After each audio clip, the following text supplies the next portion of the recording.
Adùn. Ọ̀gá mi. Kí ló náà fẹ́ bá mi sọ tó wá kúnlẹ̀? Please stand up, dìde. Ẹ ṣe ọ̀gá mi. Jókòó.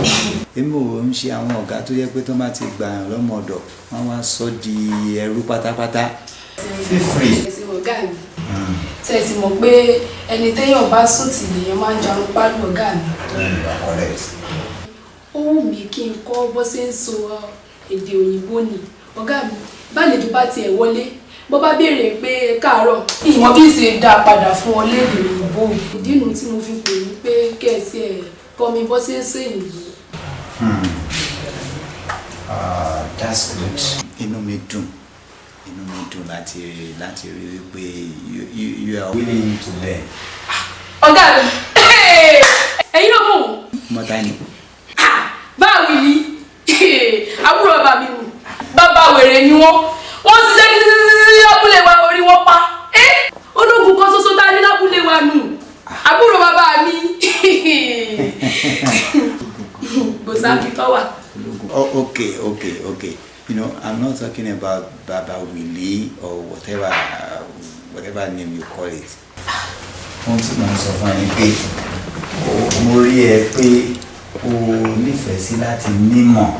No, I mean you're willing to learn. Mo mọ̀ pé kí ẹ ṣe ọ̀gá mi. I'm willing to learn. Ẹ ṣe. You now say I'm willing. I will to learn. I'm willing to learn. Let's learn. I want to learn. I'm willing to learn. Tó bá ṣe pé tó gbéra ẹ sí. Learn. You understand? Now, jẹ́ kí n mọ̀, ewé àbí irú ibo ló ti fẹ́ kí n bẹ̀rẹ̀ pẹ̀lú ẹ̀. Ọ̀gá mi, kí ni ìtumọ̀ òyìnbó kí nǹkan dáa? That's good. Ilé yìí sì gúdù pọ̀. Now you are applying it. Although beautiful, tó dáa, tó rẹwà, very good. Nígbà mo ti mọ òyìnbó good, kí ni òyìnbó nǹkan tí ò dáa? That is bad. Bad. Èdè mi ló tún fi pè yẹn. Bad. Bad. Yes, tí ò bá dá rárá, say very bad. Má fún un mọ́. Very bad. Very bad. Very bad. Adùn. Ọ̀gá mi, ọkùnkùn ẹyọ kan. Ọ̀gá mi, ṣé mọ̀ pé Adùn lórúkọ mi? Ẹ dákun, kí lórúkọ mi lédè òyìnbó? Wọ́n pè ní sweetness.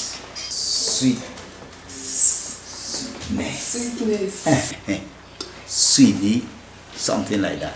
Sweetie. Ọ̀gá mi ẹ ṣeun o. Ọ̀gá mi, ó wù mí kẹ́ máa fi orúkọ ìbòhùn kẹ́ máa fi pè mí. Ó ní problem.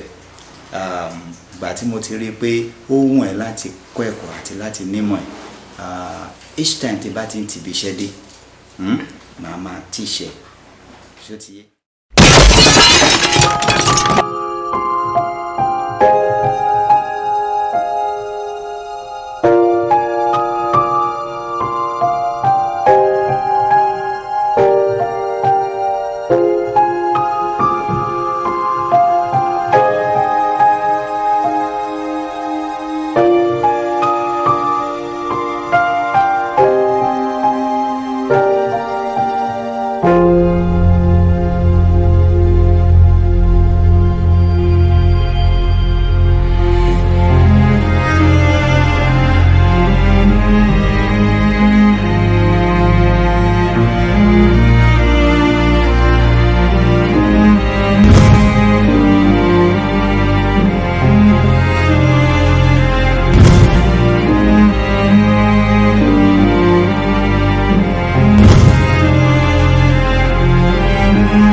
ẹni bí ọkàn mi àyànfẹ́ ọkàn mi ìwọ nìkan ni mo ní ìwọ ló jẹ́ kí n máa kọrin kọrin kò síbi mo lè wà láyé kò síbi mo lè lọ láyé irú ẹni tèmi èmi pẹ̀lú rẹ̀ ní lọ́jọ́ gbogbo.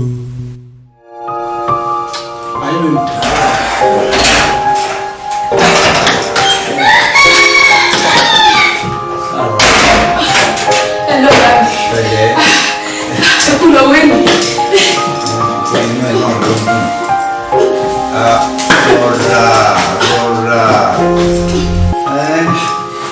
Jọ̀ọ́ bá mi bu omi bọ̀ tó bá ti ṣe tán. Ọ̀gá. Ọ̀gá. Ọ̀gá mi. Ẹ̀lẹ́. Ṣé. Ọ̀pẹ̀ ò ní èyí. Ọ̀gá mi. Inú mi dùn.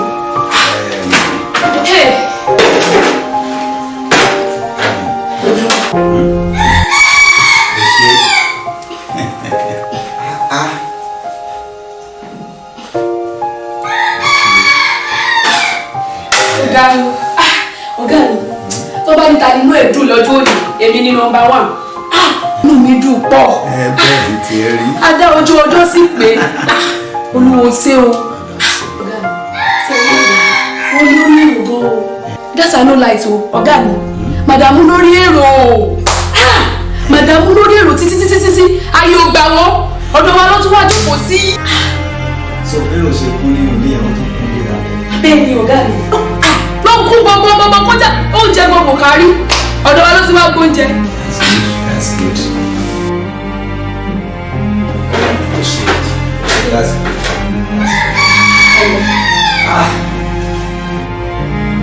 Baby, ẹ ti padà wọlé.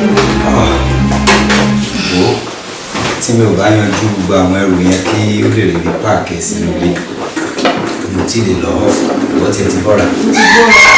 I'm very stressful, honestly. Ìyá orí bẹ̀. Ṣé mo ti ṣe? Ẹ̀yin náà ti lè kọ́ ṣọ́ mi. Bẹ́ẹ̀ náà mo máa bọ́ tẹ̀lé.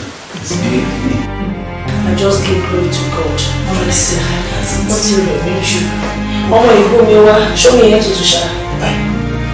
Àbí kò fún ẹ. Okay, tell me. Sure. Now let me pour part of my mind to you.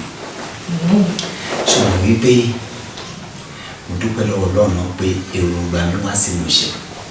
Ọpẹ́ Kristi, anxiety ti pọ̀ jù. Ọlọ́run ṣáà ti sọ mí díyàwó náà báyìí nísìnyí. Okay náà, kí wàá tún wá ní ìwà ẹ̀. Mo fẹ́ béèrè kan bí inú wa ṣe ń lò táyọ̀ wá ń pín. Kí lo rò pé mo lè ṣe fún ẹ tó máa dùn ẹ́ débi wípé ó máa mú ká wojú ara wa. Fẹ́mi, kí ló lè ṣe fún mi tó lè dùn mí? Má sọ pé kò sí, mo fẹ́ kó rò dáadáa o. Ẹ̀mí ní sọ pé kò sí, but only one thing o. Nǹkan ẹyọ kan tó lè ṣe tó lè dùn mí. If you cheat on me, if you dare cheat on me, I won't take it easy with you. Mi lè sọ wípé nǹkan tó sọ ó kàyéfì but at the same time ó mọ ìjà méjèèjì ṣá. Àwa tá a ní sùúrù títí di irú àsìkò ìta mi sọ. So ìyẹn ni màá sọ pé ó kàn mí ó kù mí kù. No, I can't. Thank you, darling. I trust you from heaven and heart. You go, oh, tear the shape. Oh, that me lójú. Ọlọ́run ní jẹ́ kí n rí rẹ̀ o. You know how long that John Bambo? Kí ni nǹkan tí mo lè ṣe tó lè dùn mí sí mi? Mo fẹ́ kó sọ ro dáadáa. I said it earlier. Kò sí nǹkan tó lè ṣe fún èmi olùfẹ́ mi. Ọmọ Sunday tó fẹ́ dùn mí. Ọlọ́run ní jọjú ẹ̀. Pé kò fẹ́ tọ́ mi dùn mí. Tó bá ti fẹ́ tọ́ mi dùn mí kí ló fẹ́ ṣe tó fẹ́ dùn mí? Kò sí. I promise pé kò sí nǹkan tó lè ever ló wà yàrá wa àti wípé kékeré nìyẹn. You know, I know I love you and you love me. That is it. Thank you so much. Now, let me ask you finally the question. Torí ọ̀run jẹ́ wọlé lọ́nà. Ìbéèrè náà ni pé listen. Tó bá kàn tiẹ̀ kó fèrè ṣàdédé rí pé bóyá olóbìnrin pẹ̀lú mi, kí ló fẹ́ ṣẹlẹ̀? Kí ló wí fẹ́ mi? Mi pé ó kàn rí fèrè pé mò ń gbó. Ó tó bẹ́ẹ̀. Wọ́n ti bí ẹ̀dá.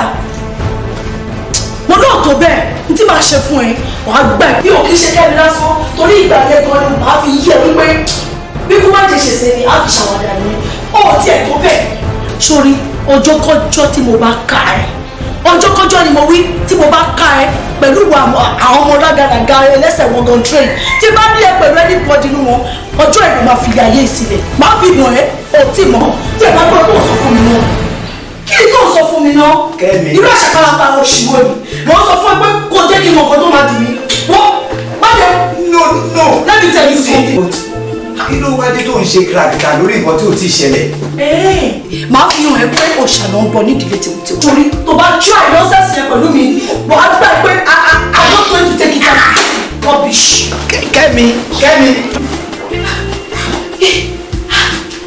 Ọ̀gá mi sísì. Kí ni fi ṣe kí ni? ariwo yìí mo gbọ́ mo fi sáré bọ̀. Mo fẹ́ mu omi yẹn ni ó wá ṣẹ́ sí mi lára. ọ̀gá mi ẹ̀ láàgùn lábẹ́ ẹ̀ lúwẹ̀. Gbé kọ́ọ̀pù rẹ̀ kó gbé wọnú ilé. ọ̀gá mi ẹsẹ̀ sùúrù o. Mo gbé kinní wọlé my friend. ẹ mọ́ bínú ọ̀gá mi. Ìtọ́ bá ní kó rí ló yẹ kó rí.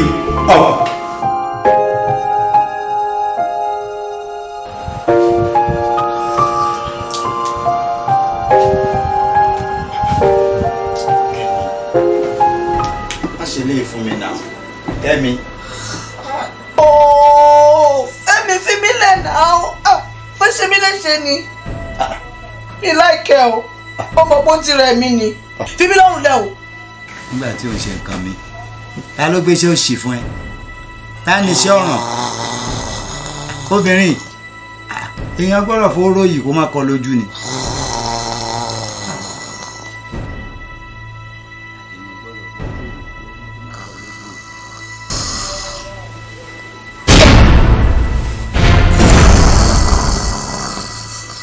Ṣógun láyé ni àbí tá ní ṣòkòtò mẹ́ta àpapọ̀.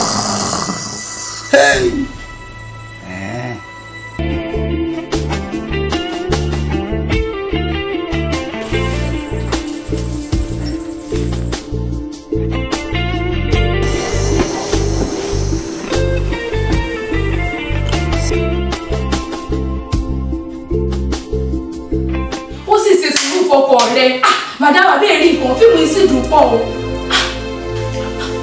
ìmọ̀ obìnrin sá madam ewu obìnrin ṣé bí wàá ṣe sùúrù fọkọ rẹ̀ tí bọ́kọ lu lórí aya. madam sẹ́yìn lẹ́sẹ̀ ìjẹ́ fíìmù yìí dùn pọ̀. Will you keep your mouth shut? Níròdùn ni èmi àtẹ́jọ́ màálù sí tìlù ń bì òun pariwo òun ṣe kí ṣọ́mọ tó ṣẹ́lu tv yìí bẹ́ẹ̀ yẹn ni rubbish. Come on, excuse me, get out of my sight. Kò tiẹ̀ jẹ́ gbádùn fíìmù tí mo wò ẹni tètè yóò jọjọjọjọ bẹ́ẹ̀ ní pòun nìkan.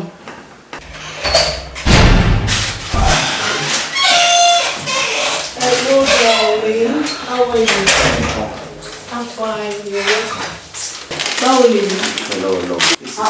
Ṣé tó ra nǹkan fúnra yìí? Wow. I love this.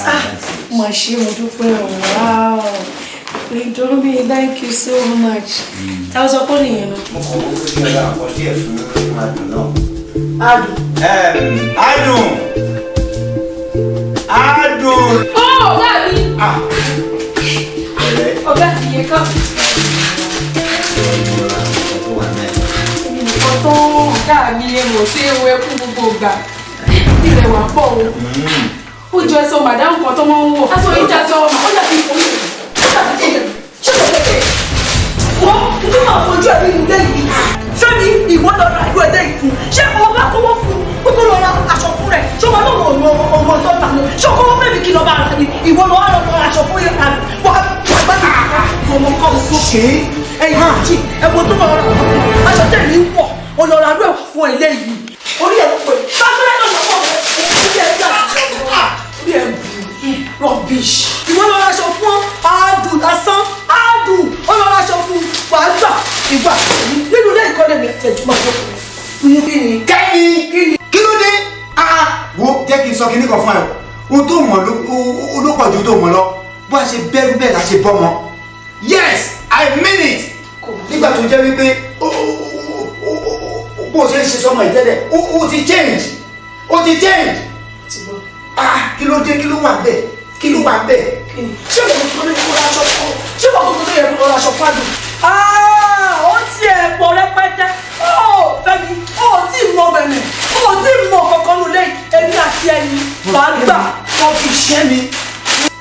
náà jẹ́ kí n tẹ béèrè kíní kan lọ́wọ́ ẹ̀ ṣé Kẹ́mi tí mo mọ̀ tẹ́lẹ̀ rẹ̀ ṣá no you are not like this before you are not like this something is going on. excuse me kí ni mo ṣe fún ẹ ṣé nǹkan tó ṣé o fẹ́ sọ ọmọ yẹn di ìyàwó mi ni àbí mi ti báwo o sọ fẹ́ mi pé kọ́tẹ́ mi sọ o ti pè é. Kẹ́mi yes. It shows that your heart is too dirty. Thank you. Too dirty. Anything you like you call it. Anything you like you call it. Imagine èmi àti àdùn àgbà nínú lẹ́yìn wọ́n máa fi ojú ẹ̀ fọ́n fèrè ó ti mọ̀ kankan rubbish. ṣé mo ti wá sọ̀rọ̀ ojú mi báyìí àbí kí ni mo tún kí ni.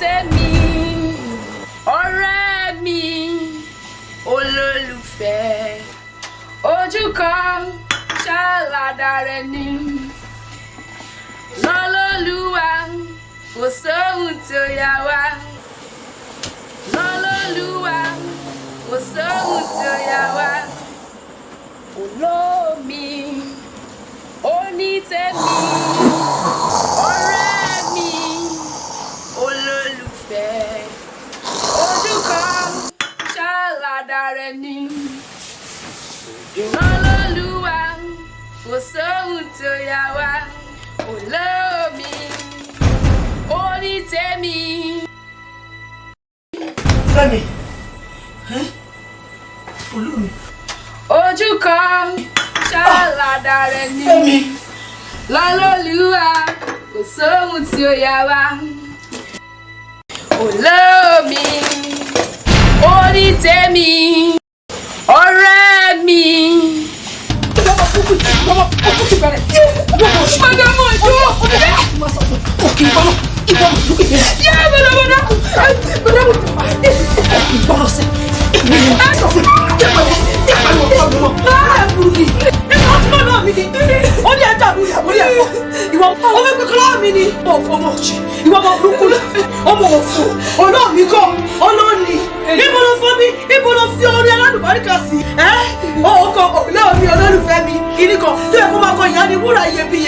Ìyá tí àwọn akọ̀lì fọwọ́ ra orí ẹ̀mọ̀nà mọ́nà yẹn wọ́n nílẹ̀ ayé ẹ̀ ni mo tún sọ nílẹ̀ ayé ẹ̀ ni mo tún sọ. Má ṣe léṣe tó tiẹ̀ báwo tó ju bẹ́ẹ̀ lè lọ ẹ̀ka ìrọ̀bọ̀ lọ́wọ́ yẹn. Mo ti bá ọ̀yà bàbá mọ́ ẹ̀jọ̀ ẹ̀dá kù.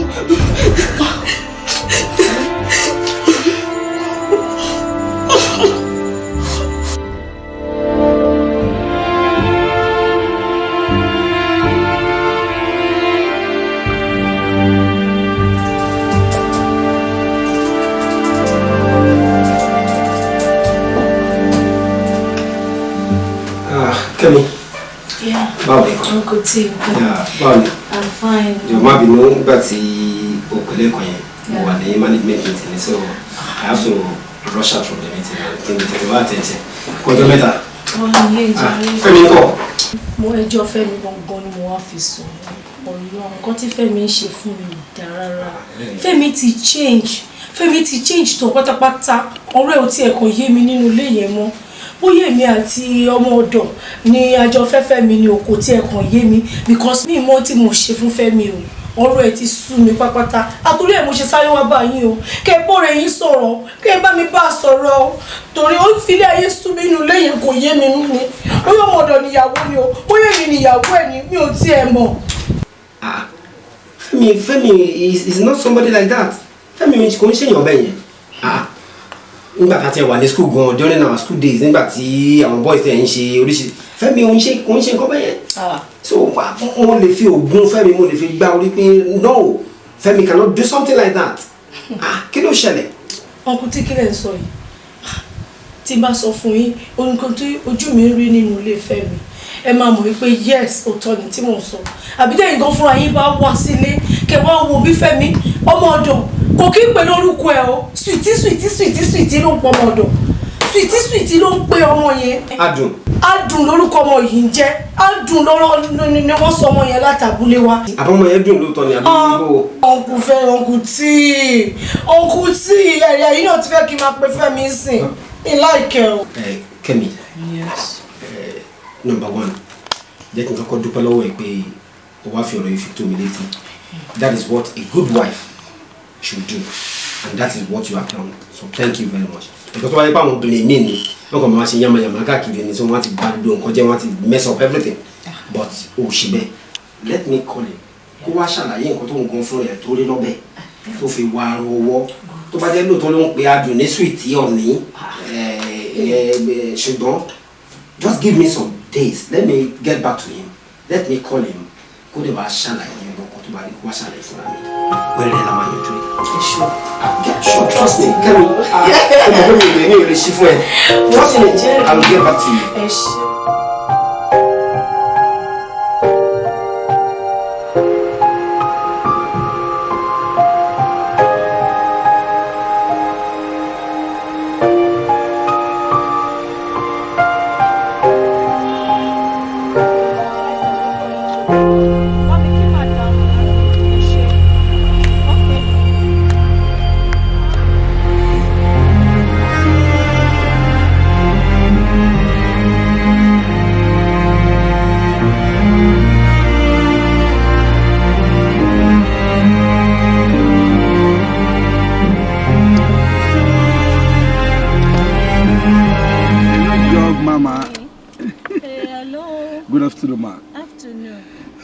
Please, I'm new in this environment. Mo lọ sí area Akínsọ́lá.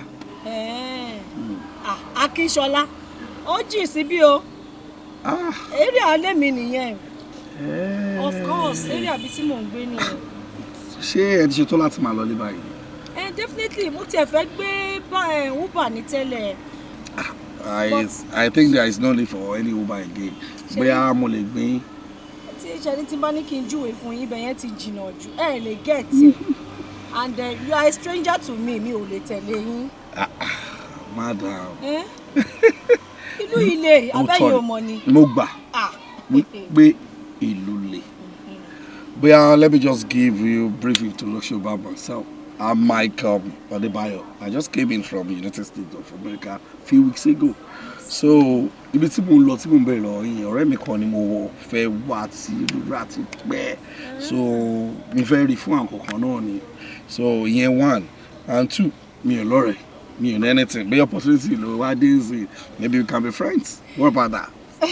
Èmi no mind but Shemo, I can see you are a responsible man and you've spoken well. Thank you, Mom. What's the problem? I will just try my best, you know. So come in. That you know. All right.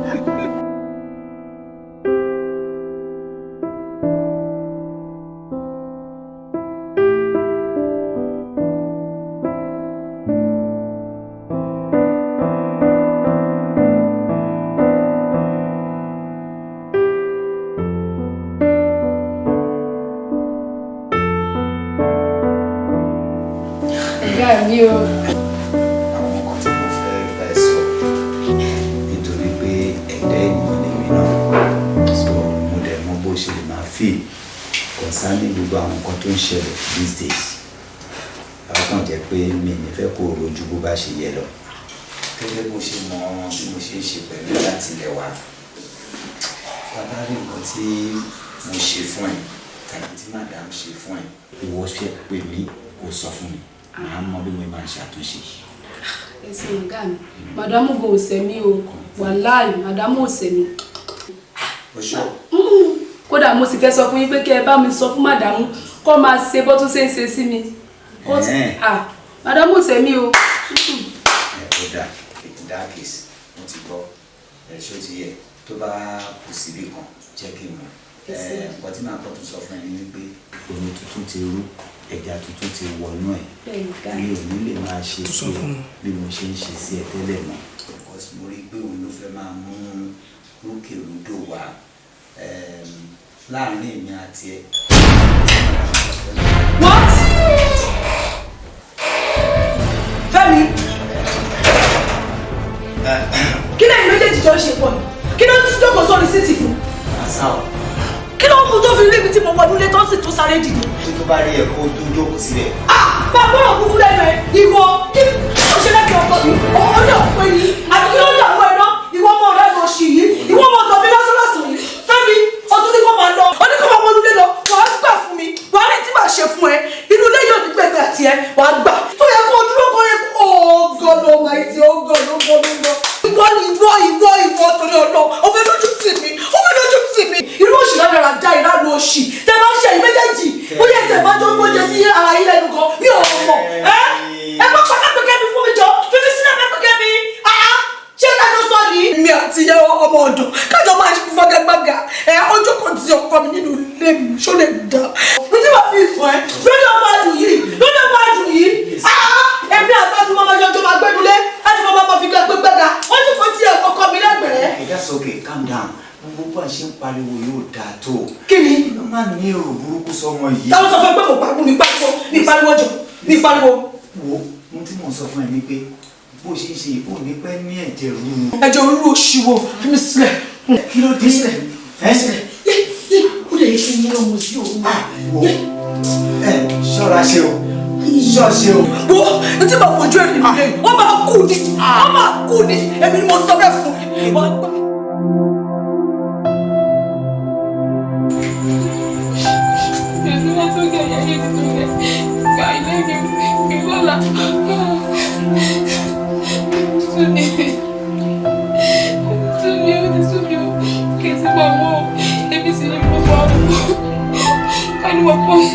Irú àti ìṣèmájẹ́ ní ìbásí mẹ́jẹ̀ kí ọ̀gá mi fẹ́ wọn o. Èmi ò mọ̀ pé wọ́n wí kéjì tó yìí. Ṣé tí wọ́n dá báyìí? Kíkó ní tàtà àwọn dé yìí. Kó ní kálukú máa lọ́nà. Kó ṣùgbọ́n ti parí. Kó fún mi lówó mi kó jẹ́ máa lọ.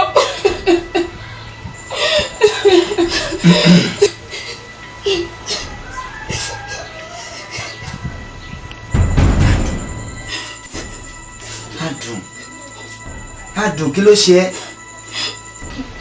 Ọ̀gá mi kò sí nǹkan kan. Kò sí nǹkan kan. O ò lè máa sọ mí pé kò sí nǹkan kan. Nígbà tó jẹ́ pé ò ń sunkún, ó dẹ̀ ń yọ mí lójú bí eléyìí. O ní kò sí nǹkan. Now, let me tell you something. For the past 5 minutes mo ti wà lẹ́yìn ẹ̀ bíbá ẹ̀. Gbogbo nǹkan tó ń sọ pátápátá ni mo gbọ́. Mo dẹ̀ pè ẹ́ one on one. Mo sọ fún ẹ tí n bá ṣe nǹkan tó dùn ẹ́ àbí madam ló ṣe nǹkan tó dùn ẹ́ wọ́n pè mí kó sọ fún mi one on one. I don't know what to do about it.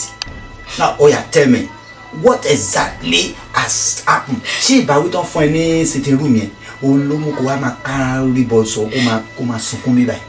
Lára ọ̀gá mi bí màdàmú ṣe ràn mí tán bó ṣe ní wọ inú ilé ni mo rí màdàmú. Bí wọ́n wọ inú yàrá tó mi wọ́n ní pọ́pọ́tà mi mo sì gbọ́ rẹ̀ oníkílèmí àti ẹ̀jẹ̀ sẹ́nu pálọ̀ táwọn fi wọlé bó ṣe fún mi ní kúkú lákẹ́nu.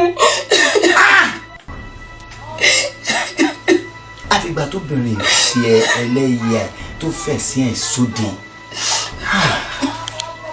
My God.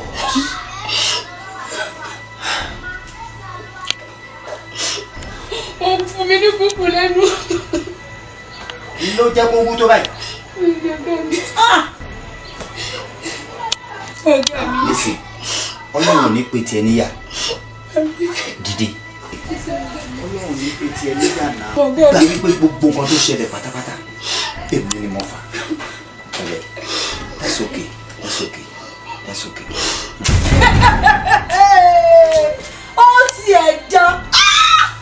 Ìyẹn lójú ayé mi tí mi ò tiẹ̀ tún ti jáde. Àṣẹ tó ń ṣe yìí, ìwọ ọmọ yìí, ó tún máa ń fẹjọ́ mi sùn ọkọ mi. Ó ti ṣe ọmọdé àṣìṣe, máa fẹ́ pa ẹ̀, wà ní. Èmi ni màá nù ẹ̀ panu lẹ́yìn. Máa ṣe léṣe. Máa rí ìfúnpá ṣe fẹ́. Fífi sílẹ̀. Fífi sílẹ̀. Ó fẹ́ pọkàn mi lọ́wọ́ mi. Ó fẹ́ pọkàn lọ́wọ́ mi. Kí ni? Wọ́n kúrò nílé ìfún mi. Kí ni? Ó máa kúrò nílé mi. Kí ni? Kò níbi kankan lọ. Ó ló máa kúrò nílé. Shut up! Shut up! Not in my presence. Má ṣe é ṣe nílé. Mi ò ní gbà wọlé.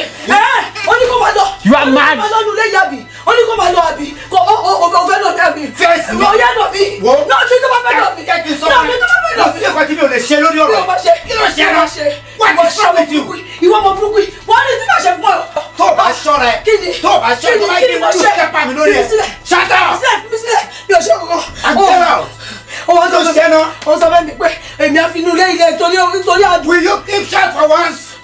Mi nígbà wo. Báwo lè ṣe wà tí ò ní àròjinlẹ̀ bíi tiẹ̀ báyìí? Ó máa lọ bá ọmọ yẹn nínú ilé, máa lọ ṣẹ́ẹ̀kì pàǹtì ẹ̀, máa lọ gbóòórùn ẹ̀. Kí ló ń kàn ẹ́ pẹ̀lú gbogbo yẹn? Irú ìjòwó òṣì wo nìyẹn? Irú ìjòwó wo nìyẹn for God's sake? Gbogbo ẹlẹ́yà tó ń ṣe tí mò ń try láti cover ẹ, tí mò ń try láti bọ̀ ẹ́, máa máa lé ọmọ yẹn wọlé, máa máa lé ọmọ yẹn wọlé nígbà tó bá ti bẹ̀rẹ̀ rubbish tó ń sọ lẹ́nu. I don't let me lose my anger on you. What's wrong with you? Ṣé àdùn ló sọ pé mi yẹ pátá òun wò? Ẹ̀mí tó lè ń bá ẹja tó bá ṣọ́ra, ẹ̀mí yẹn máa lé ẹ jáde lé yìí. Ẹbí ò ní jáde nínú lẹ́yìn torí àdùn. Àdùn ìwọ wọ̀nyí. Now, let me tell you something. Listen, Professor. listen, please, for God's sake. Àdùn ti pa mí sí ọ̀pọ̀. Get out, Jare. Bẹ́ẹ̀ni, ìwọ ṣe lè fún mi tán. Wọ́n gbọ́, ẹbí ò lè fi inú lẹ́yìn lẹ́yìn torí àdùn. Mi ò lọ bí kọ́kọ́. Mi ò ní lọ. Ẹbí mo sọ fẹ́ mi ò ní lọ. Lọ́dọ̀ àjọ mọ́rin ara wa ni. Ṣé bọ́ọ̀ ló fún mi lóǹkà? Ṣé bọ́ọ̀ ló fún mi lóǹkà lọ́wọ́ ẹ̀dùn mi? Bẹ́ẹ̀ni ọ̀nà. Ìyẹn jẹ́ pé wẹ́dà ló sọ pamọ́ bẹ̀. Ó bá kọ̀ tó máa jọ́ dànù fún ẹ. I throw it away. Rubbish. Nonsense. Èmi ò lè imagine kéèyàn kan wà kó máa gbóná òdì kó máa gbóná ra òdì ó jẹ́ pé ohun kan tí ò ṣẹlẹ̀ ló máa wá kiri.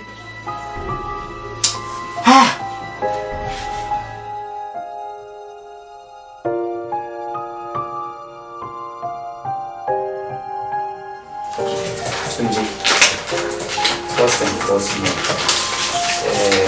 àwọn dọ́kúmẹ̀ntì ó máa fi back statement èyí tó wà lọ́wọ́ mi nìkan ni mo rí o the other one tó ní wá sense mi ní resistant mi ò tí ì lò. Owó Fẹ́mi ẹ ká sì pa ọ̀rọ̀ sí dọ́kúmẹ̀ntì ẹ̀ ká ṣe pàtì tó ní nǹkan tó wà very very important tí mo ṣe ní kó wá and thank God wà yẹ. Ṣé kò lè ṣá? Kò lè kó mọ̀ balẹ̀ náà ni.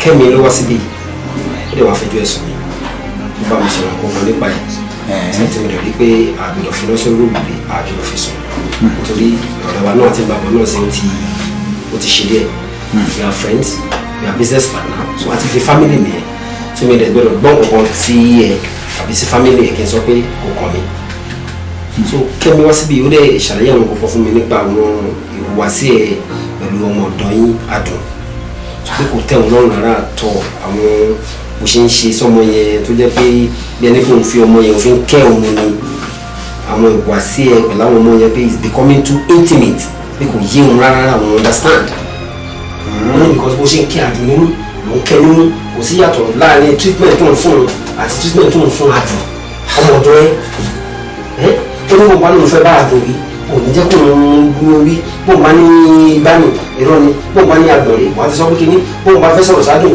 wàá ti gbé tẹ́gbẹ́ wàá ti bọ́ síbẹ̀ so òun really understand ẹ̀ rárá again. ṣé o yẹ mo ti gbẹ̀rín ẹ̀jẹ̀ mo ti sọ fún pé lóun kò lè jẹ́wọ́ mi ò lè ṣe bẹ́ẹ̀ ṣùgbọ́n mo mọ̀ pé yes ẹnu oníkùn láti gbọ́ pọ̀n mo láti pè é kí n béèrè lọ́wọ́ ẹ̀ pé kí ló ṣẹlẹ̀ gbọ́n tí ọ̀rọ̀ yìí fi dé level bí tó dé yìí.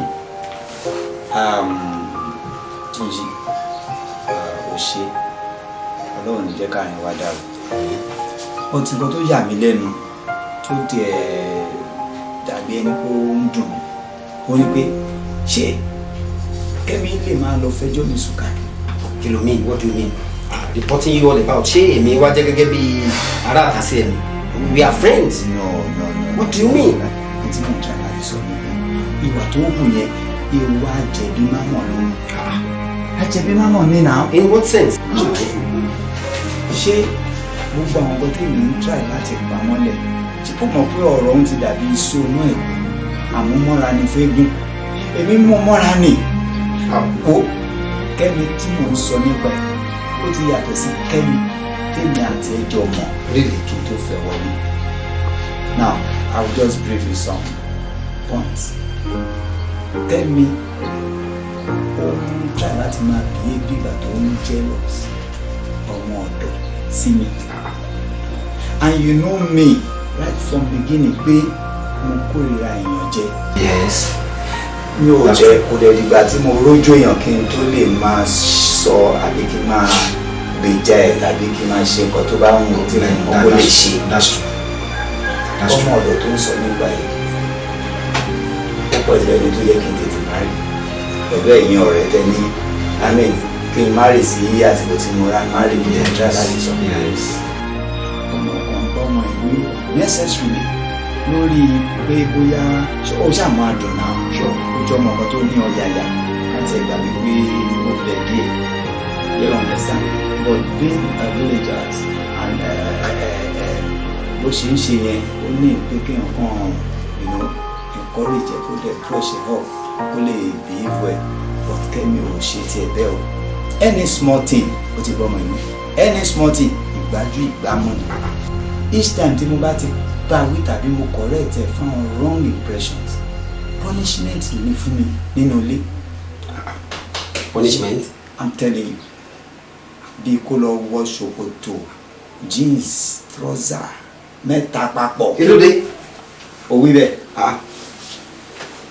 akanlẹ̀kùn títí àníríbi wọlé ìgbà tó tiẹ̀ dàbẹ́ ni pé àṣẹ máa mú dásírọ̀ fún fapátápá ṣòkòtò ya jẹ gbogbo ẹ̀ nígbà míì tó bá tún gbé new dimension wọlé. Ẹ wo tún nìyẹn?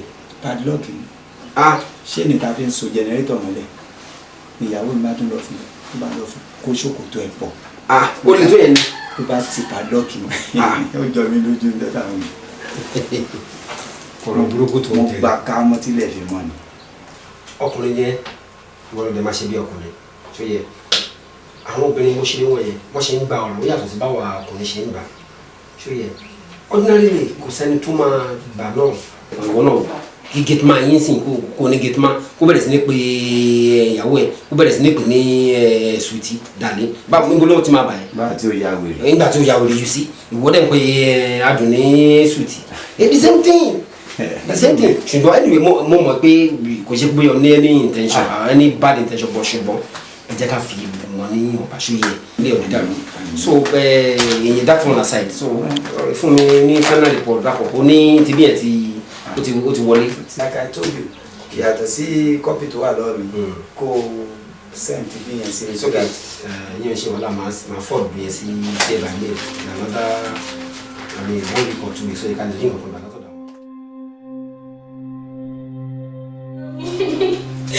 Ìjọba dábà pọ̀ sí ìrọ̀ mi. Gbogbo àní àwọn máa ṣe ìjọba ìjọba ìjọba ìjọba ìjọba ọmọ mi ti tẹ̀lé mi wàá gbádùn mi tó rìn mí. Má dá lọ́gùn o wò ó ìsílẹ̀ ibi tó máa dúró sí nìyí kò ṣẹ̀ṣẹ̀ ń ṣe tó fi tí àjọ nípa ìlú. Ọ̀dọ́mọ ẹjọ́ máa ń rọ́ mi. Bí àwọn ọmọ àbọ̀lé èyí ni mo lágbára lórí wà á ní tí màá fojú ẹ̀ rí ìwọ ni ọmọ òṣì. Bákẹ́lẹ́ sọ́kẹ́ fún mi máa ń fún ẹ ní fọ́tí wọ́n máa tún kíkì inú ẹ̀ ìwọ ọmọ jàtijàti mo máa ṣe bí ẹ nípò yẹ́yẹ́yẹ́yẹ́yẹ́yẹ́ rubbish nonsense kí n kíkì ẹ̀ kí n fún ní bọ́ọ̀lù ó ní family ọkọ mi.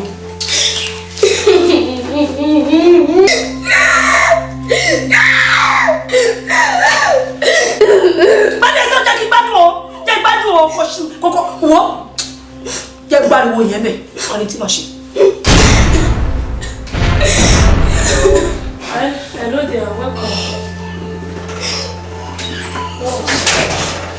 problem? Wo àtìgbà tó ti wà nínú ilé ìkò jẹ́ kí n rí mú mi. Wo nígbà tẹ̀sí ilé gbogbo látàtàrọ̀ ló ti nà ọmọdé yìí ó dẹ̀ ń dùn mí gidi gan-an ó wá ṣe bẹ̀rẹ̀ punishment ẹ̀ ni o ẹ jẹ́ ara fi sílẹ̀ mi. Angela, did she beat you? Mommy, stop lying. All liars are paid. He did not beat me. Ṣé ọ̀rọ̀ ọmọdé lẹ fẹ́ máa gbàgbọ́ sí i ni? Àná ó nà ó sẹ́, èmi ni mo bí èmi ni mo gbà kalẹ̀ lọ́wọ́ ẹ̀. Ó nà gidi ni. Bó ìwọ náà kó yé ké bí kinní jáde. Stop ẹ̀, ó yá gbé kinní lẹ̀. Ṣé wo bẹ́ẹ̀ ni? Ó yá.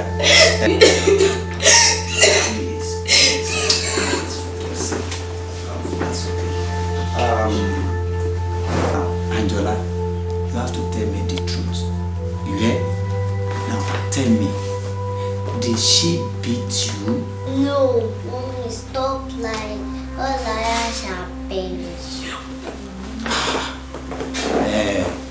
All right. Now, you know what? You can go inside. You can go inside.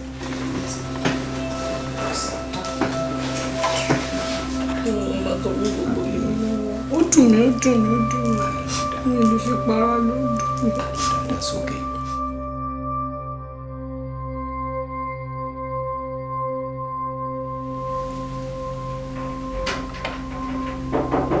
Who's there? Come in.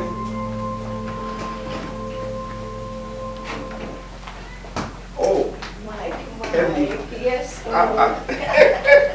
Surprised to see you. Of course. How are you? You're so surprised to see me. You're looking good. Thank you. You know I'm You gonna. have to know. This is one of my sister in the area. Obviously. Okay. What's her name? Shade by name. Oh, how are you? How to do? Àlejò ńlá nínú báyìí o. Ibi nìkan mọ́ àwọn àlékún sínú. Bàbá kí la fẹ́ ṣe lálejò bá? Anything. Alright. No problem. Bí a ká ṣe kankan. Ká wá hotel kan ká book, you know. There are 2 rooms. Ká fún sí kan. Ká wá bí kan. Order anything, drink any drinkable, you know, anything, you know. What do you mean? You will still be who you are. Kí ló dé? Gbogbo gbàṣà flenjo. Kò sí tó bad tá bá ṣe flenjo wà níbí báyìí. And you know me, ò fẹ́ anybody máa rí wa up and down due to the business tó mọ̀ tí mo ṣe náà. Especially Ṣadé, mi fẹ́ káwọn èèyàn máa rí pé, you know. Okay. So, mo tún ní option mi, but I might like it. Maybe you can go to any open bar, restaurant, anywhere. I can go, can enjoy now. How much do you feel? Mike, another option. Doesn't it? Baby mi, lóun ò ní ìdí ẹ̀. Èmi gan ò ní ìdí ẹ̀. Ṣé bí kò sí àwọn kan nù lé ń bí? Moreover, let's stay here and enjoy ourselves. Let's enjoy whatever we want to do. We do it here. Oh, please, me, oh. No problem. So, what do you want? What do you want to drink? Ice cream, vodka spirits, whiskey, soft hard, anything. Just tell me. Shadi, be free. Auntie, we're free now. Tell him what you want. Okay. Sherry, everything away. I want anything like wine or soft drink. I trust you. Oh, okay, but where's that? I'm problem. Don't keep long. No problem. Shadi, Auntie. If it's so fun, we pay kò sí nǹkan kan láàrin méjèèjì. Because nínú conversation yẹn mo gbọ́ tí màá yẹn invite yín lọ hotel. They wọ́n insist pé no, fẹ́ lọ sí public place.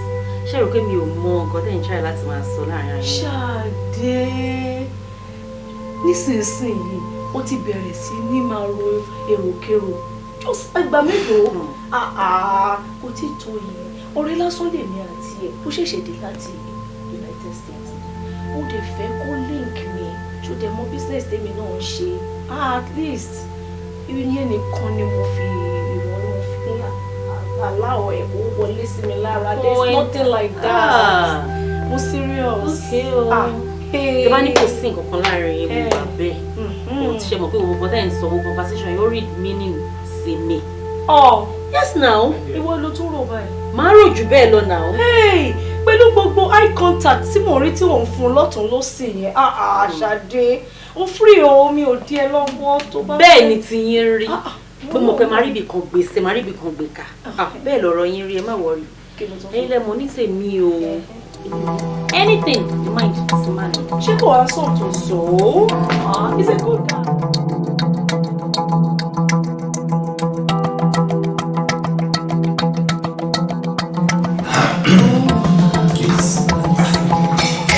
Ló máa tó kọ́ bẹ́ẹ̀ wá sí.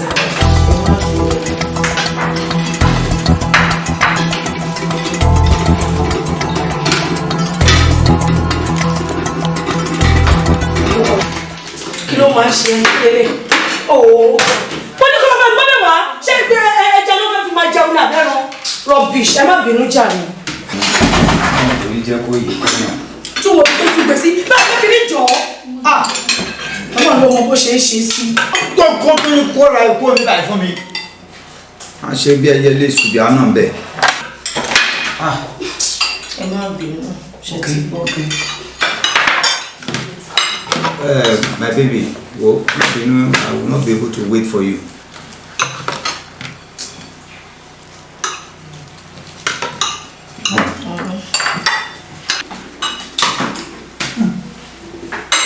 Kí ni yẹn? Kí ló dé?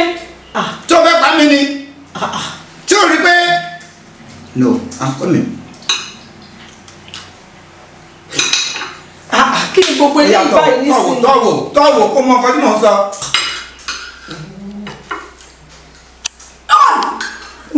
Ìwọ náà rí. No, onífọ́bí orí àbó rí. Ó wá ṣe yé mi ni o. Adùn! Ìfọ́bọ̀ yìí máa ń ṣe é léṣe nínú ilé. Ṣé o fẹ́ pọkàn fún mi ni? Ṣé o fẹ́ pọkàn mi ni? Listen. Ó yá oúnjẹ ìwò tọ́wọ̀.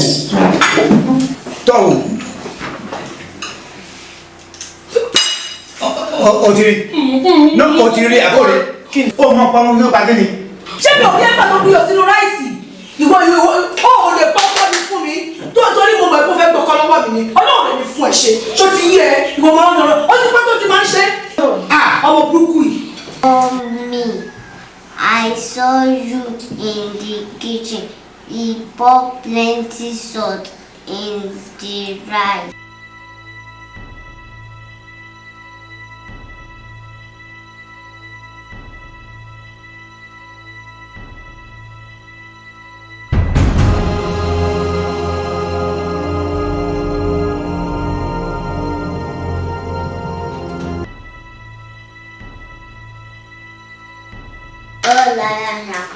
Ọmọ yẹn ti gbọ́ mi kú. Mo ní ṣe kankan o. Sí, wo má sọ nǹkan kan. Má sọ nǹkan kan. That's okay. Alóore o ṣe. Now, tell me, ṣé ọmọ yìí wò lákọ̀ọ́kọ́ náà? Get up. Mo fi yóò dá. Sọ́ni tí mo rí sọ́ni ìmọ̀kúndé wà á gbádùn kí ló fẹ́ ṣe. Ṣé o mọ̀ pé kì í ṣe àkọ́kọ́ rẹ̀? Tọ́mọ ẹ máa sọ wípé all liars shall perish. That is to say, ó mú ẹ red-handed ní kì í ṣe àdẹ̀lẹ̀ sọ pé ọmọ kékeré ló dára mú. Because láti ìgbà tó ti wọnú ilé ni mo ti rí intelligence ẹ̀ ó high. My friend, wo ó ti yé mi, no problem. Wo jẹ́ kí n sọ kíní kan fún ẹ̀kẹ́ mi. A kì í torí gbígbó pajá. Kò sẹ́ni tó ń torí kíkan gba pàgbó. O lè torí pé o kórìíra ọmọ ẹ̀. Kó kàn máa wá ọ̀nà láti fi ṣe tánà díẹ̀ nínú ilé. Always! Kí ló gbà lọ́wọ́ ẹ? Jáde jàre. I will go and find something for you to eat outside. O ní ọkọ̀ jẹ́jẹ́ ló kì í ṣe bí fún yín náà. Kí ni fún jàre?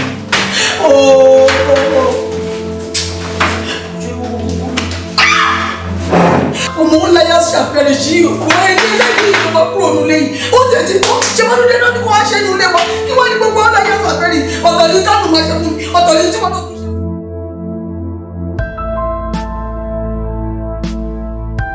Tí mo lérò pé ó ṣe fún mi tẹ́lẹ̀, àṣẹ kékeré ni. Mi mọ̀ pé ó fi pamọ́ fún mi ni. Tí ẹ̀wọ̀ ṣe rí mo mọ̀ pé the last time tí mo wá understand mo sọ gbogbo nǹkan tí Fẹ́mi ṣe fún mi ṣe rí nísìnyí tí Fẹ́mi ṣe àwùjọ mi lójú. Fẹ́mi ti yàtọ̀ tán pátápátá ó ti fi ilé ayé sú mi. Fẹ́mi ti fi ilé ayé sú mi ọkùn tí mi ò gbọ́ tí wàá ṣe. The last time tó wá sí ọ̀dọ̀ mi tó dẹ̀ ṣàlàyé àwọn nǹkan tó ṣẹlẹ̀ fún mi I told you pé mo máa rí Fẹ́mi and make sure pé mo rí Fẹ́mi náà ó dẹ̀ sọ fún mi pé gbogbo àwọn nǹkan tí ó ṣàlàyé fún mi pé they are not like that. ẹ ṣó pé yeah of course ó dẹ̀ ṣàlàyé mi gbogbo àwọn kìnìyàn náà kò rí bẹ́ẹ̀ pé o kàn insinuate pé bóyá òun ní anything pẹ̀lú adùn àbí ọ̀sán pé no so ìgbà tó wá yìí nsìn my expectation is that you are coming to tell me that things have improved. But ìdí tí wọ́n sọ pé gbogbo ẹ̀ tún rí bákan I don't understand kí ló tún ṣẹlẹ̀. ẹ ò fẹ́ mi tó bá pẹ́ bá wa gbé ni ẹ mọ̀ pé kì í ṣe pé mo parọ́ rárá Fẹ́mi àtọmọ ọ̀dọ̀ ṣẹlẹ̀ ọmọ burúkú ọmọ òṣì ọmọ ìranu ọmọ òfò yẹn ó ti gbọ́kọ́ mi mọ́ mi lọ́wọ́ mi ò tiẹ̀ kọ́ nǹkan tó ṣe Fẹ́mi ti ṣe débi gógó ìfún mi báyìí ọlọ́wọ́ bá ṣẹ́rí tó bá jẹ́ pé mo tó ṣe inú ilé ni èmi mo káwọn kì í ṣe kìíní kì í ṣe kejì nínú ilé yẹn náà mo káwọn méjèèjì pọ̀ báyìí ibi tó ti lẹ̀ mọ́ra mo ti fẹ́ mi rà tó ń wà mo tó rò má ṣe tó kì í sí mo bá wọn bẹ ìdájí òru gbogbo gbà ló bá wọn pẹ̀lú ọmọ burúkú yìí jẹ́ mi. Ìwúde wa mọ nǹkan tó fà á o. Yeah, sure. Go ahead. Trust me. Okay. Ọ̀rẹ́ mi là ń sọ yìí o. Mi àti tó owó jọ ní gbogbo pọ̀ but ṣe ni mo mú area sister mi kan dání lọ sọ́dọ̀ ọ̀rẹ́ mi yẹn. Ó wá jẹ́ pé ìjọ yẹn lọ́hùn ó ya fọ́tò ajáde àṣeré káàkiri. Fọ́tò tó wá yà yẹ ìwà mo bó ṣe dórí fóònù Fẹ́mi. Ìyẹn ló fi pa mí kú o. Fẹ́mi dùn mí ó dùn mí. Fẹ́mi wá lọ ìkẹsẹ̀ mi ó ti dùn mí jù. Nǹkan tó ń sọ fún mi sì ni pé o lọ síbì kan then ẹnìkan ya fọ́tò yín ó send fọ́tò yẹn sí orí fóònù Fẹ́mi. No, let me tell you ọ̀rọ̀ yìí yá máa yanjú ẹ̀ Ọlọ́run dẹ̀ máa fún wa ṣe you understand so máa sọ̀rọ̀ máa make sure pé mo rí Fẹ́mi so máa tún bá Fẹ́mi sọ̀rọ̀ again ṣé you understand ó dẹ̀ máa gbọ́ sí mi lẹ́nu máa fún wa ṣe so but one thing nǹkan kan wà tí mo fẹ́ fún ẹ nǹkan tí mo fẹ́ fún ẹ yẹn tó bá ti lè lò bí mo ṣe máa ní kó lò so the follow instructions ni máa fún ẹ kó ṣe mo ṣe ní kó ṣe tó bá ti ṣe bẹ̀ báyìí wà á rí pé wẹ́rẹ́.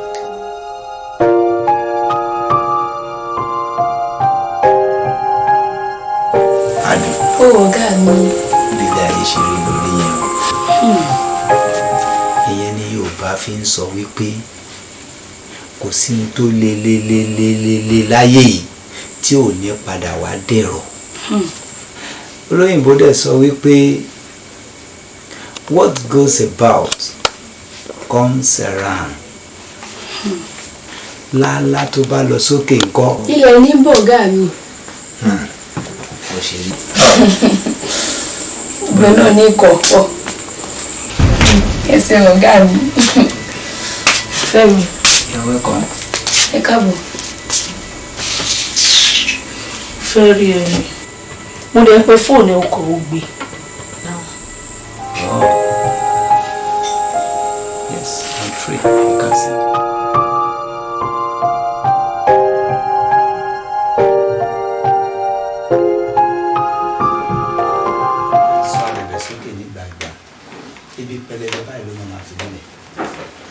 You see, mo ti sọ fún ẹ tẹ́lẹ̀ and my yes remain yes while my no remains no because not until kó sọ nǹkan tó rí tí gbogbo ẹ fi di iṣu atayanyan báyìí mi lè gbọ́ o. Can you imagine immediately tá a ti ṣe wedding tán ó wá dàbí ẹni pé a ti fi òjé bo lóòṣà lọ́wọ́ kó bàbá ẹni tó máa bọ̀ ló ti bẹ̀rẹ̀ kátàkátà ló ti bẹ̀rẹ̀ sí ní gbé gbóná fún mi nulẹ̀ any small thing ó ti dàrú any small thing ó ti sọ di nǹkan mi fún mọ́ mi lọ́wọ́ wo ọ̀rẹ́ tí kì í bá ṣe pé kó sọ ohun tó rí lọ́bẹ̀ tó fi wárú ọwọ́ I mean mi ò lè continue láti máa gbérù gbé ayé bẹ́ẹ̀. Fẹ́mi, please calm down so a máa fi pẹ̀lẹ́pẹ̀lẹ́ náà la máa fi yanjú ẹ̀. Kẹ́mi ń gbọ́ kí ló ṣẹlẹ̀ tó fi jẹ́ pé ìmìlẹ̀ ìdá ti wedding tán ìwọ náà ti yàwó ti change everything.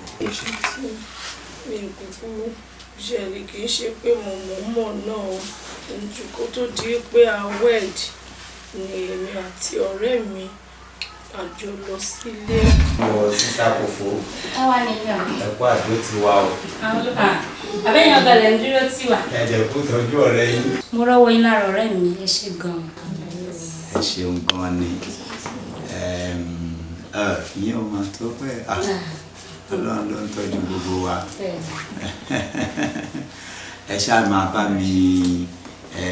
mi sọ fọ́rẹ́ yín kó má stress rẹ̀. Má jẹ́ kó hàn lójú. Mi ìwọ làwọn èèyàn fẹ́ wá wò ọjọ́ yẹn. Fẹ́ wá wò nǹkan tí mo kówó lé. Kò sí wàhálà kan tó fẹ́ ṣe èmi kíní yìí o èmi kò fò tí mo sì wà lẹ́yìn rẹ̀ tí mi ìná rẹ̀ méjì ọjọ́ yẹn ti yẹ yín ná. Jẹ́ kó fún mi ní ìfọ̀nà. Àbí wọ́n wà òkè sá. ṣé kó kú bomi wá? Omi wà òkè because oúnjẹ wà ní shop àwọn ọmọ sẹ́yìn tí máa get oúnjẹ sí shop mo dẹ̀ fẹ́ ojú kòkòrò dá. Sweetie! Sweetness! Ọ̀gá mi, kọ́mísì ọ̀gá mi. Kọ́mísì wí tèwo. Adójútì, I am coming. Ó ń bọ̀ o. Lé ọ̀gá mi. Ẹ kú àlejò. Ń gbọ́, kàn lọ wá omi tó chill nínú fridge kó wá bá mi fún wọn. Ó dá ọ̀gá mi. Àti kẹ́mi. Inú mi sì máa ń dùn bí n bá ṣe ń rí yín. Àdẹ̀kù palẹ̀ mọ́.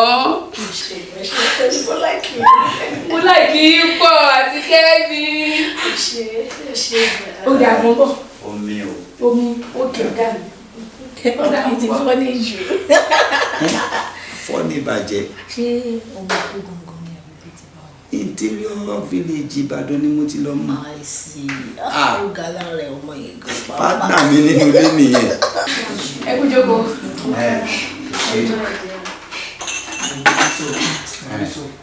Ẹ kú jókòó. Ó bá mi ó padà wá. Bá mi bù fún wọn kó sáà fún wọn. Ọ̀gá mi, mo ti gbàgbé. Ẹ mọ́ bínú.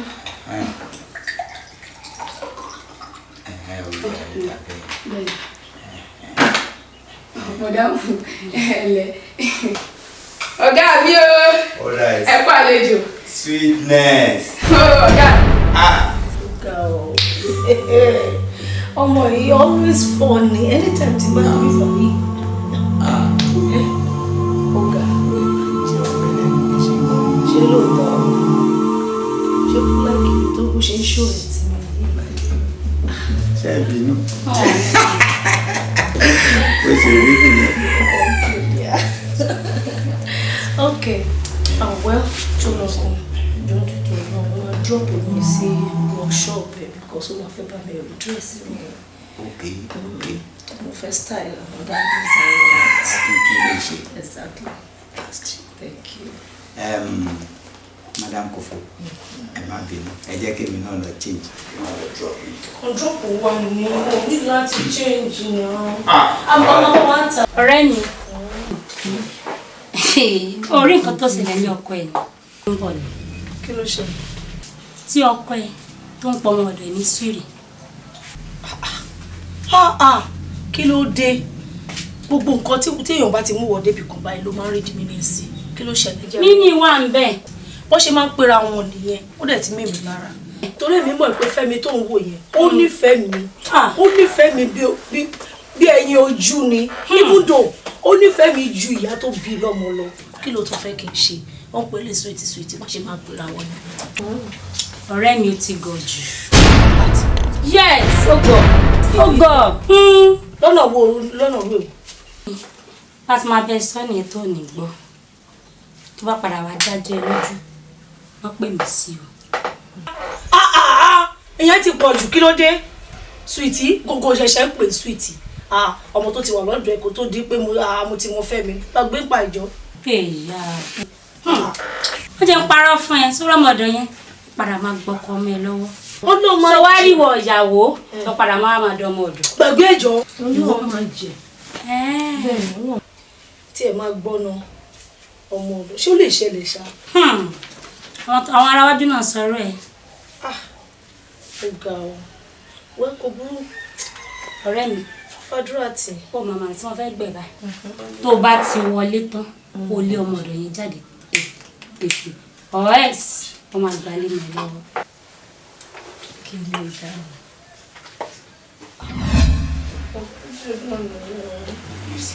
you see ṣẹṣẹ lójú ayé ìwọ náà gbọ́n nǹkan tó sọ ń sìn now ọ̀rẹ́ ẹ̀ tó wá ń sọ nígbà yẹn tó jẹ́ kó bẹ̀rẹ̀ sí ní misbehave so ọ̀rẹ́ yẹn òun bolówó àbáyé. ó ń dàgbé ni kò sí ilé ọkọ. you see can you imagine so kò sí nílé ọkọ báyìí so ẹni tí ò sí nílé ọkọ òun ló fẹ́ léwọ́ kúrò ní ọkọ tiẹ̀ ọ̀rẹ́ ẹ̀ kan tí ò ládé lórí òun ló fẹ́ ṣí adé orí tiẹ̀ kúrò ó yẹ kó máa gbọ́ gbogbo àwọn yẹn ṣe bẹ́ẹ̀ yẹn àwọn tó jẹ́ pé wọn ò ní gbèdéko kan wá nígbà àjẹgbodò ni wọn ẹni tó máa wá kúnra ló ń wá. tó jí ìfowó àtọmọdé ẹlẹ́ni. ṣé ohun tó sọ yìí ló wá di àwọn picture tó ń send sórí fóònù mi jẹ́ kó ṣàlàyé.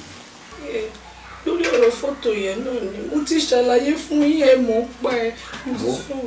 torí ní ti fọ́tò yẹn mo lè fi ọlọ́run ṣẹ̀rí pé kẹ́mi ò lè ṣe nǹkan bẹ́ẹ̀ kẹ́mi ni mo lè fògùn ẹ̀gbá rí pé irọ́ kò lè ṣòro ẹ̀ so ọ̀rẹ́ jẹ́ ká gbàgbé yẹn kò lè just forget it kò lè she can't do that. ṣé ìyẹn ló yẹ kó máa ó yẹ kó máa hurú ìwà yẹn kó rin irú ìrìn bẹ́ẹ̀ yẹn kì í ṣe ijọ́ kan kì í ṣe ijọ́ méje o kì í ṣe ọ̀sẹ̀ kan kì í ṣe oṣù kan o tá a fi ń set ẹ̀ up tí ò dẹ̀ mọ̀ tó fi jẹ́ wípé kò dẹ̀ jẹ́ kí n mọ̀ nǹkan kan nípa ẹ̀ ṣé kò yẹ kó discuss ẹ̀ pẹ̀lú mi ó ti fi ìwà ìgbónára tó ń hù nínú ilé ó tó ti fi ń hu àwọn ìwà míì tó wà suspicious about her life. àti picture àtẹni tó send picture àti ilé tí wọ́n lò àti ìrìn àjò wọn bọ́n ṣe pàdé supermarket kò ṣẹ̀yìn mi kínní.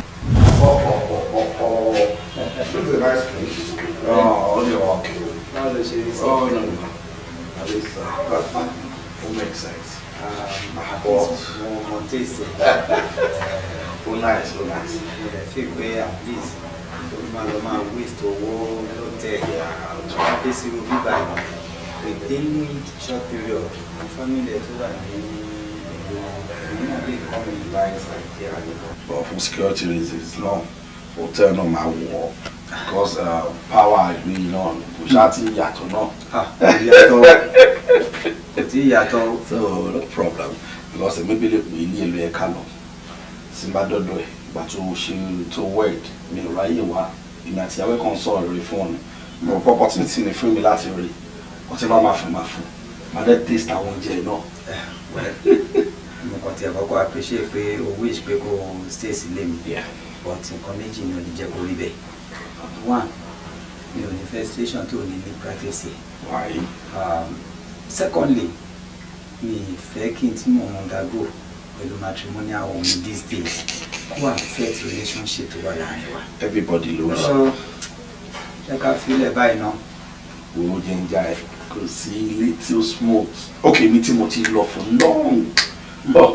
Nǹkan tí wọ́n ń bá mi fa náà ni mo àwọn issues tó pọ̀ tí mi máa ní láti ní láti straighten mo wá ṣe lù yìí. Bóyá tèmi bá sọ tèmi wàá wà ní position tó pity mi.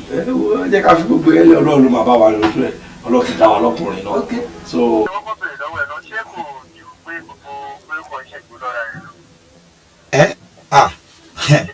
Ó jù bẹ́ẹ̀ lọ o. My friend, gbogbo nǹkan tí mo sọ pé ó ń ṣe tó bá ti ṣe tí bá ti lè correct ẹ̀ for reason beyond normal thing báyìí ó máa take care for granted ni oorun ọjọ́ mẹ́ta ló máa fi dùn mí síjọ́ méje. Well, only you know, I came from the street. That's really like that. You understand? They can go to any extent to punish a man that offends them. You understand there? In Nigeria, nobody says nobody buy the wood to buy a bonus. You only shoot in your now. Oh, mean They shoot in your America. Well, eléyìí ò tẹ̀ tí bá tiẹ̀ débẹ̀. Yeah. You know, as my profession, you know, I'm an FBI member. Yes, I know that. I know that. Psychologically,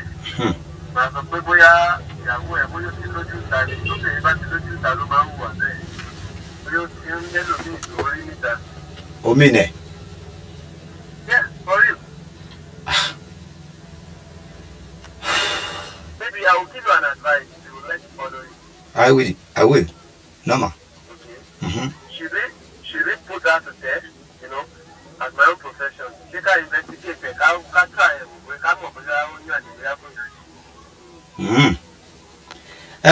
well, if you say so, they get be share now, and the trust money no emo believe pé o ní betray me. No problem. Yeah. I will start work on that now. But one thing I will need from you, massive cooperation, you know. Of course. Every information you provide me. Yeah. You must provide them for me. You understand? No. So you be telling me aware about everything that you move through and all that. You understand? Right. Yeah. All right. I trust you.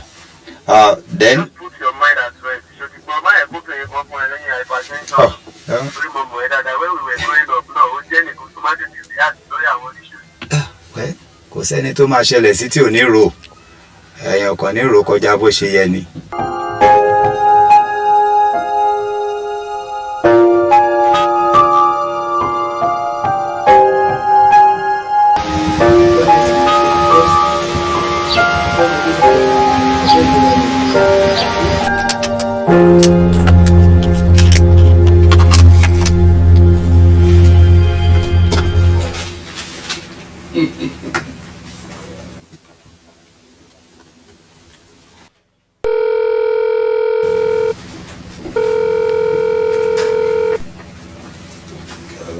Báwo ni Bobby Michael? Yeah, ó ṣé gan. Now, mo kàn fẹ́ sáré pass àwọn information kan sí ẹ. Èmi àti màmá yìí la jọ jáde, quite right. Mo lọ sọ́dọ̀ cousin mi kan tí ọmọ yẹn fẹ́ wá ṣe holiday lọ́dọ̀ wa. Sure you understand? Yes. You know, as àṣà Yoruba, wọ́n ní orí ọmọ ló ń pọ́mọ wáyé. The more condition tí yà wà. Yes. So, Pashe Jumbo, I've dropped her in a supermarket very close to where you are. I will just text you the address and the exact place she entered. Actually, within the next 10-15 minutes, she will still be there.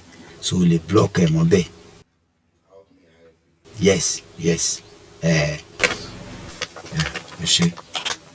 All right. Fẹ́mi, aṣẹ́wó ló wà nídìí màrú. Ó mọ̀ nípa gbogbo fọ́tò. Mo mọ̀ nípa ẹ̀.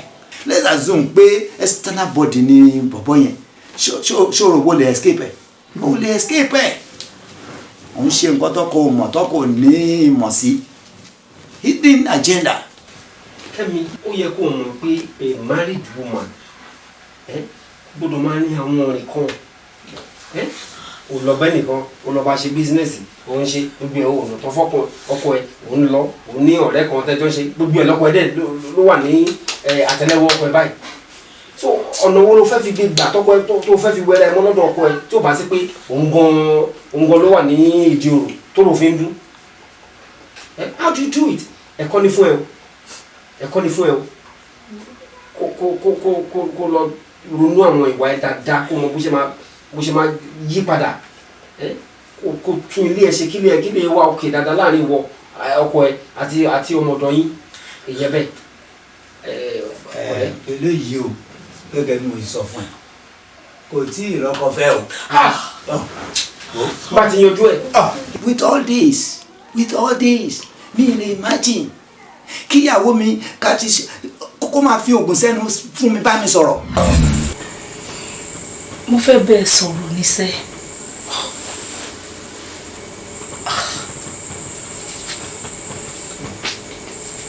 Kò burú, ó ti wọ́.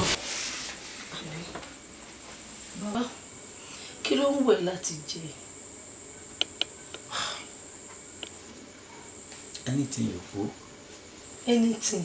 Of course. Àbí? Bẹ́ẹ̀ ni ọ̀gá mi. Anything. Anything now. Kò burú. Ṣé. Àti ẹ̀gbọ́ ìta tí ń sọ ta tí Ọlọ́run ti ń bá wa yẹn bẹ́ẹ̀. Ewu tún ní ọ̀rọ̀ ológun tó ṣògùn báwo ló di ẹgbẹ̀jì tó tún ń ṣògùn. Mi ìlógún kì í ṣògùn. Kò tẹ́ fún mi náà ni. Tójí, no, you didn't tell me this. Ìjọ́ olórí babaláwo. Kẹ́mi, èmi ò fún ẹ lóògùn, mi ò fún Kẹ́mi lóògùn. Ọjọ́ tó wá sọ́dọ̀ mi tí mo ní kó padà wá pé kinní kan wà tí mo máa fún ẹ. Tí mo ní kó máa fi sẹ́nu tí wàá tọkọ ẹ bá ti fẹ́ ní áwọ̀ tí òun ló ń sọ. Mo ṣe bẹ́ẹ̀ ṣe ní iṣẹ́ òun ni. Ṣé wàá tó sí? Mo wà.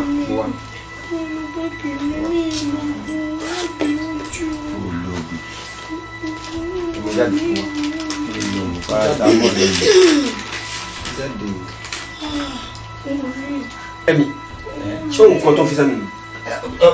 Kì bá mo ṣe fẹ́ mọ̀, kí ló kàn mí? Òkúta ní mi ò fún ìyàwó ẹ lóògùn, ó yẹ kó mọ̀ pé mi ò lè fún ìyàwó ẹ lóògùn. Láti bàtà tí ń bọ̀ rẹwà ìbọ̀ náà ó yẹ kó mọ̀ nǹkan tí mo lè ṣe. Àbúkárí oògùn ó káàgùn náà lọ́wọ́ rí. Òkúta lásán ni mo fún ìyàwó ẹ o.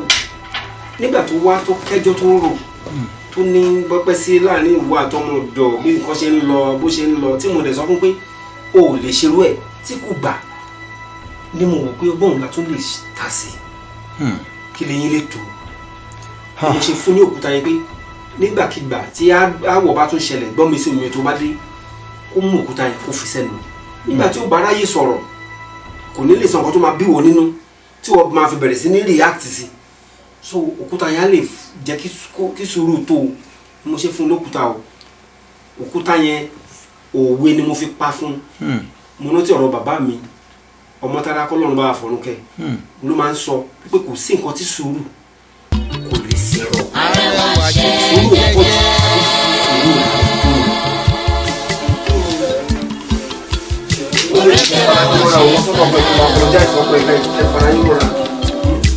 ayé ò bá bẹ́ẹ̀ ayé ò lọ bẹ́ẹ̀ ṣé bẹ́ẹ̀ ni arẹwà ṣe jẹ́jẹ́ o. tí mo kọ̀díṣọ̀ fún wa iye kó máa tún máa gbé ìrìn lẹ́nu tó náà pẹ̀lú kọ̀díṣọ̀ Olúwa mi dé ikú dé. Sinimá tuntun tẹ́rẹ̀ sí látọjọ́ pípẹ́ ti jáde láti ọwọ́ Victor Lutomi aka Pastor Wise pẹ̀lú àjọṣepọ̀ Prince Adé Ajíbóyè Big Abass. Ẹ̀tọ́ mi la gbórúkọ rẹ̀ o. Ẹ̀wọ̀n arábìnrin tó dín lápá méjèèjì torí pé sọ pé ìkà ò dọ́gba. Ọmọ ìyá méjì para wọn torí àtijọba. Ẹ̀bìtì kò sí alágbára láyé. Wọ́n lè mú, wọ́n lè pa, wọ́n lè jẹ́. Ọ̀dàdélógbòṣogbo gbìyànjú ẹ̀ ó tẹ̀sí. Àjẹnàkú dánwò ó di ṣìgìdì. Abẹ̀ni agbódánwò ó di gbá. Èyí lágbára jù. Àràkúngúdú pẹ̀gàn. Àwọn èèyàn jàǹkànjàǹkàn tó mọ̀ ti fún jẹ̀dọ̀. Eré orí ìtàgé ló kópa nínú ẹ̀. Àwọn bíi Prince Adé Ajíbóyè Big Abass, Síkírù Adéṣínà Àràkúngúdù, Abẹ̀ni agbọ́n Tóyìn Abdul, Victor Lutomi aka Pastor White, Àjànàkú, Abija, Tolúlọpẹ́ Ajíbóyè Òjó, Kúnlé Ògúnmọ́dádé, Atolúmú Àgbákò, Ẹlẹ́wọ̀jù, àtàwọn bẹ́ẹ̀ bẹ́ẹ̀ lọ. Tara ṣẹ̀ṣẹ̀ báyìí kó kàn sí wa ní Best Film and Music Production number 6 Unity Christian Off Ojú Orí Sangbọ́ta Ògùn State Lagos Road. Ẹ̀lú ló wà ní 08266478213. Ẹ tún lè kàn sí iléeṣẹ́ wa tó wà number 90 Ọlátẹ́jú Street Mushin Lagos. Ẹ̀lú ló wà ní 08223340757. Tàbí kẹ́ kàn sí wa ní Ṣadé Pink Film Production number 33 Martin Street Mushin Olóòṣà bus stop nílùú Èkó. Ẹ̀lú ló wà ní 08238080689. Ẹ̀tọ́ mi tètè lọ́ra báyìí grab your copy now.